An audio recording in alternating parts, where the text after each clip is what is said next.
Hey, how's it going, guys? We're in the unit today, and this is a bit of a slabby project update. I have to apologise, I'm using my phone because I just went in the van to have a look for my camera and it wasn't in there, and I thought, oh, I'm not going back to get it. So, just a quick scan around the unit. John's been a bit busy. Built a sort of a mobile. Can you see that moving? Mobile bench there with the table saw set into it. We're going to have another one of these which we can butt up to it, sort of bolt it up to it, so we've got like a double bench, or we can split it into two, and I can use one and he can use one. It's also the same height as our workbench here, and so we've got a full length workbench that runs all the way along with my chop saw in there. There she is, the old beauty. It's a monster chop saw. Going to have its extraction. This is all like extraction capture stuff. Workbench is a real mess right now because I'm just pulling apart my bike. So without getting too far out of our way on that one, Slabby project is resuming. There it is, very quickly.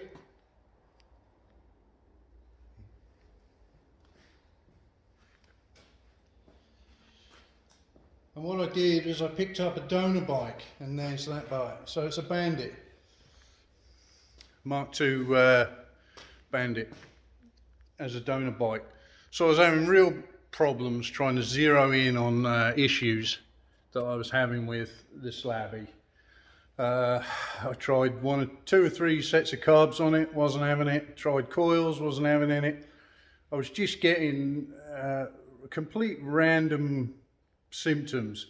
And the thing is, I'm working with old stuff. The bikes, the Suzuki stuff that I've collected over the years, that I've sort of kept me running on my Suzukis, is just old.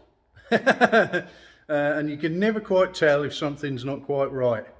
And it just struck me that the motor was tired. I was fed up of trying to figure out what was going on with the wiring loom, you know, and my coil stuff, and my carb's got a hidden blockage that I just can't seem to unblock. I didn't know. So I'll tell you what I thought. I'm going to wait for a donor bike to pop up at the right money.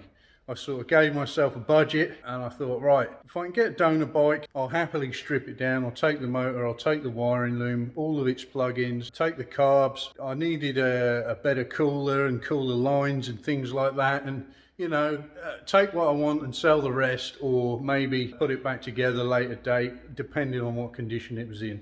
Because I was running the Bandit motor on the Slabby, and I was running the Gsxr Slabside signal coils off the pickup rotor with a Slabby CDI box, but on a Gsxr 1100 wiring loom, which had been cut up and different stuff, and I was just struggling, you know.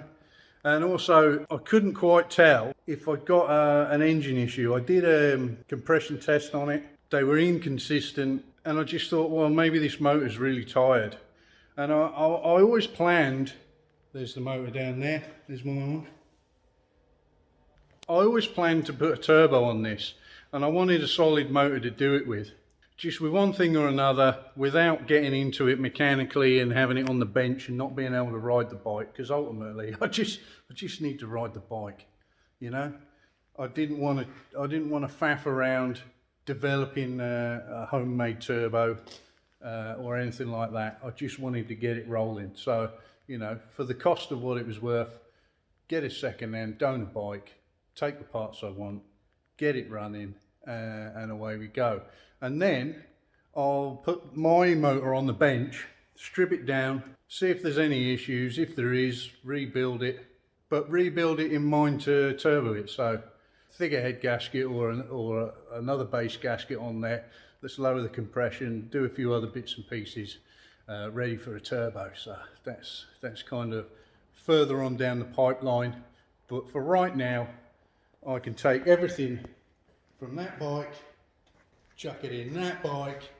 As you can see, I've got a little ways with it already, and there you go. So that's the Bandit motor sitting in the frame. It's literally just sitting on this back bolt right now. I've got to put the sump on it to take the sump off, obviously. Oh, that was another thing. I did actually find quite a few chunks of something in my in the bottom of my old motor. Where they're from, I don't know. Could it be? I don't know. I don't know where they're from. There wasn't any telltale signs to indicate where I might find it from. So there's definitely already a reason why I'm pleased that I've taken that motor out and then I put this one in. This was a daily runner for a guy that I knew. I was going to ride it around for a little while just to make sure I was happy with it, but I thought, you know what, I've got a bit of time now. I don't know how much time I'll have later, so I just thought I'll go for it, get it all crossed over and get it fired up and ready to roll. I did a video on my fuel tank. I was going to pet seal it because it was looking a bit dry and nasty inside, and I knew it had a leak already. And actually during that video I kind of realised it was knackered. Yeah, absolutely knackered. But when you consider I already had a spare one up in the shed, I just thought, oh, I'm not going to faff around with this. Yeah, it's a different colour, I'll spray it so it matches. But that's a good tank, it's nice and solid inside. So we'll go with that tank for now. So there were a couple of videos that I could have done on the Slabby rebuild series that I could have put up, but do you know what, they were just so crap and useless, and I was just, you know, and it involved me kind of going, oh God, this is useless. That's why I had to put the bike away, just put it in the back of the garage so that I could just carry on with that Gsxr 750, which is still going on. Now that I've removed this from my garage, I've got some room to move around the Gsxr 750. Of course, when this is running again, as soon as it gets fired up, I'll park it back at my place. But at least I can wheel it around and that's fine, because we don't want it cluttering up the work unit. So I'll keep changing my hands because my arm's getting tired. It's been a long day. So there we go, really. I haven't got anything technical to show you other than the fact that I'm now going to spend a few hours.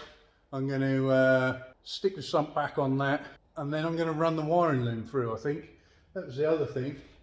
The wiring loom is a lot nicer than mine.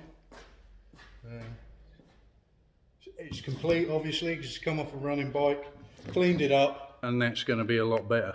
I'll probably take my polished cases, or take them, polish them up, finish them off, stick them on here. So apart from the fact that I did gloss black my engine, and this is kind of matte blacked because the guy has sprayed it, you know, it'll look like the same bike. Well, it is the same bike, it's just got another motor in it. So there we go. Hopefully I'll get a few more videos of this done as and when. I can't wait to get out and ride it and do a riding video. I've had bikes all my life. I've been filming stuff for a fairly decent amount of time, and I just haven't been able to get out and do what I like to do on camera, like riding bikes and stuff. So that'll be fun. I'm sure a lot of people will rip me to pieces. Oh, you didn't look over your shoulder there or whatever. Don't care. Just want to fire it up and go out for a ride on a nice day. It's been such a long time. So I'm going to crack on with that. I'll get another video in soon, hopefully with it making a bit of noise, and then perhaps we'll get a camera on a helmet or dotted around on the bike somewhere in a future video. So there we go. Let's not get ahead of ourselves. Probably run into some more issues. All right, so take care. If you haven't done it already, hit the like, hit the subscribe, share it, do whatever you want, and I'll catch you later. Cheers.